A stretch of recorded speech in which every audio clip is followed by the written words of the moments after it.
Some years later, Jacob married and had 12 sons. He settled in a place called Canaan land, where his sons tended flocks of sheep.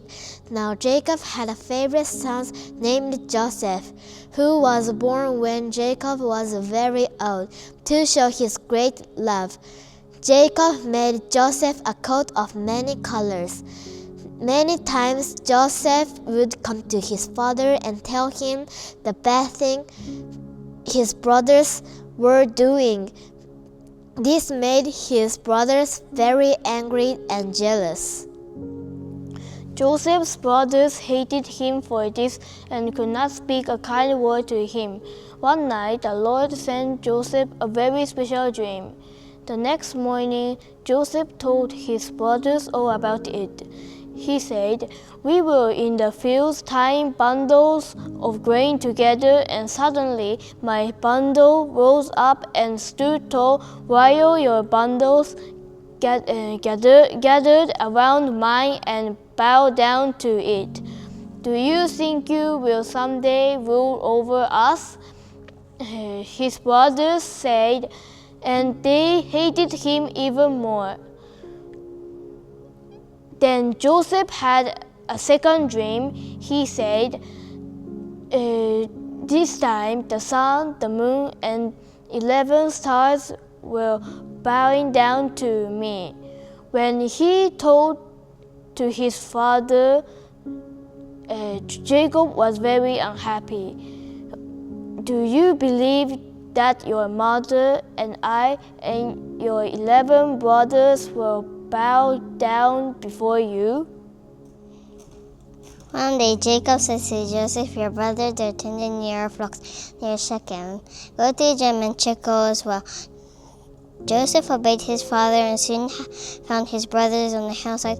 But his brothers had seen Joseph's coat of many colors from a distance, and before he reached them, they plotted to kill him. "Here comes the dreamer," they said. "Let's kill him and throw him into an empty water hole, and say that a wild animal attacked and killed him. Then we will put the end of his dreams."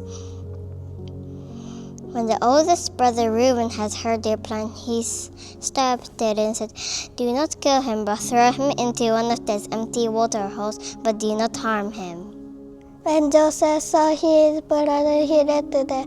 Suddenly, to his surprise, they all jumped on him and threw him into an empty water hole. It's this is our terrible hole Egypt passed by. Judas spoke while over Joseph to this merchant. Joseph was so stretched around for 20 pieces of silver. When Reuben found out what they had done, he said, "How can we first having done this?" They decided to took the young goat and dipped Joseph's coat in the blood. They took the coat to the father and said, "Father, we found the coat on our journey back home. Is it Joseph?" Jacob knew it was Joseph's coat and cried out, "It is Joseph's coat.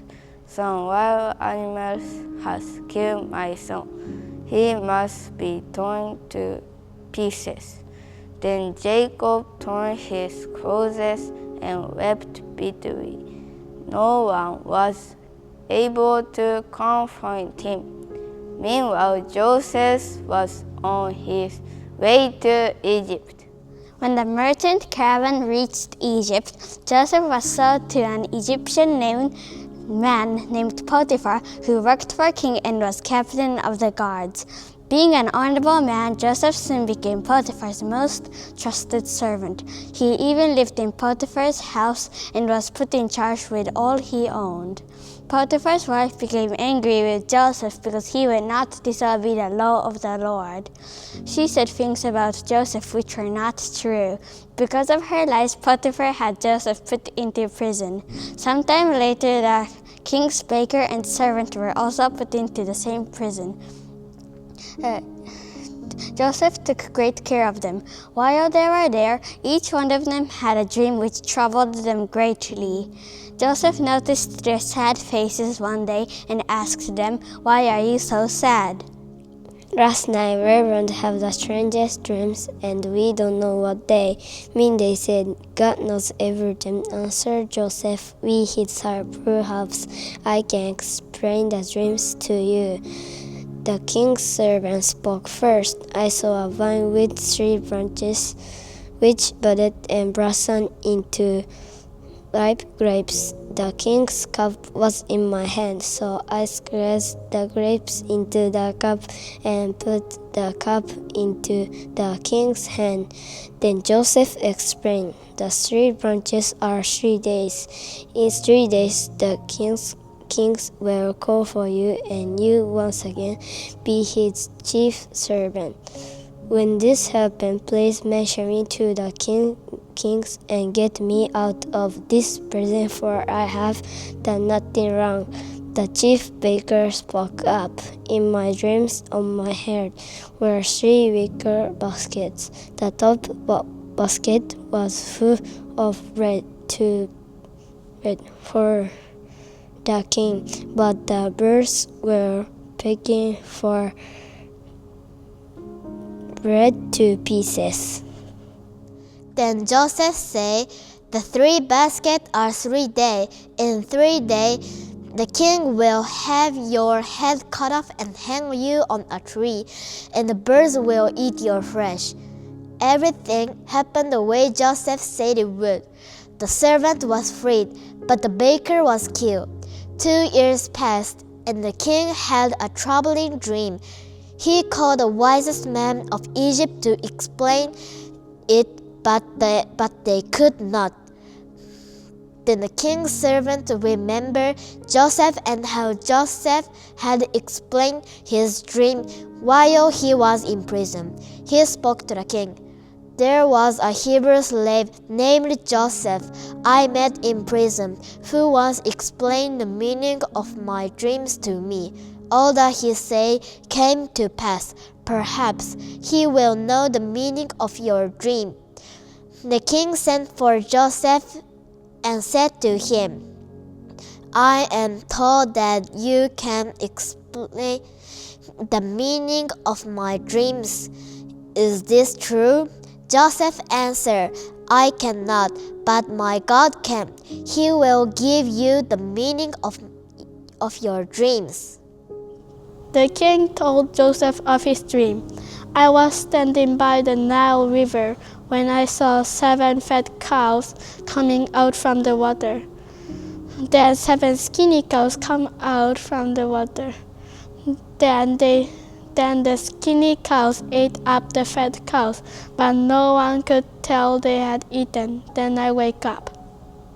Later, I had a second dream, where I saw 7 ripe and healthy heads of grain growing on a single stack. They're sprouting up 7 more heads of grain, but those were withered and thin. Then the 17 heads of grain swallowed up the 7 healthy heads. Is your God able to tell me the meaning of these dreams? Joseph answered, God has indeed made known to you what he is about to do. The dreams are one and the same. The 7 fat cows and the 7 healthy heads of grain are 7 years. The 7 skinny cows and the 7 withered heads of grain are also 7 years. God has twice shown you that there will be 7 years of plentiful food followed by 7 years of famine and starvation. You should put the wise men in charge of saving up a part of the harvest in the good years to be eaten in the bad years. The king thought Joseph's idea was very good, so he made Joseph second in command over Egypt to carry out the task of storing food for the coming famine. Just as Pharaoh's dream had foretold, there were 7 years of plenty. Joseph gathered a portion of the grain and stored it in the cities. Then came the 7 years of famine. The people cried out to Pharaoh for food. Joseph then opened the storehouses of grain, and there was plenty of food. In Canaan will Joseph's father and brothers lived. There was very little food. We must not delay. Jacob told his sons, I have heard there is plenty food in Egypt. Go there to buy grain. So 10 of Jacob's sons left for Egypt, Benjamin, the youngest son, staying with his father. When the 10 brothers arrived in Egypt, they were presented to Joseph. They bowed down to him with their faces to the ground. Joseph knew they were his brothers, but he pretended not to know them and spoke harshly to them. Where do you come from? He asked. From Canaan. They replied, We've come to buy grain.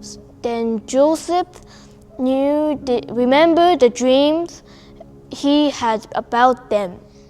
You are spies, Joseph said. No, my lord, we are the 12 sons of Jacob, and the youngest one is with him right now, and we do not know where our other brother is. You are spies, Joseph repeated, and you will be tested. And then he put them in prison. 3 days later, Joseph said, One of you will stay here in this prison, and the rest of you will go to your father's house. Take this food to your starving family. But bring back your youngest brother to me, then I will know that you are telling the truth, and you will not die. Now go, he said, and he had his brother Simeon bound before their eyes.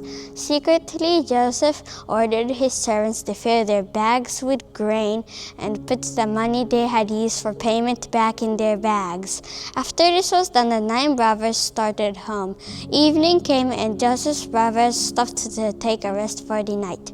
As they opened their sacks of grain to feed their donkeys, they were frightened to find their own money inside. What is God doing to us? They asked, and they were afraid. Soon they arrived in Canaan and told their father what had happened. We must go back to Egypt with Benjamin, they said. No, shouted Jacob. Joseph and Simeon are already gone, and I will not allow Benjamin to go, he said. But when Jacob and his family had eaten all the grain, he knew that Benjamin would have to go to Egypt with his brothers to buy more grain if they were to survive. They prayed that God would be with them. This time they hurried down to Egypt, bringing gifts for Governor Joseph. When Joseph saw them coming with his brother Benjamin, he said, Servants, prepare a meal for these men. And then he left. Joseph's brothers were afraid. They thought they might be put in prison for stealing, so they tried to return the money they have found in dry bags to Joseph's servant. But the servant said, Do not be afraid. The money you found was a gift from God. When the meal ended, Joseph ordered his servant to fill the grain bags to overflowing, and again to put each man's silver in their bags. Then he said, Be sure to put my silver cup in Benjamin's sack. His servant obeyed. When morning came, his brothers left for Canaan with their bags of grain. Shortly thereafter, Joseph sent his servant after them, and he said, My master was good to you. Why have you repaid him with evil and stolen his silver cup? We have stolen nothing. His brothers answered, Search our bags. If you find the silver cup, the owner of that bag will die, and we will become your master's slaves. So they each lowered their bags to the ground and opened them.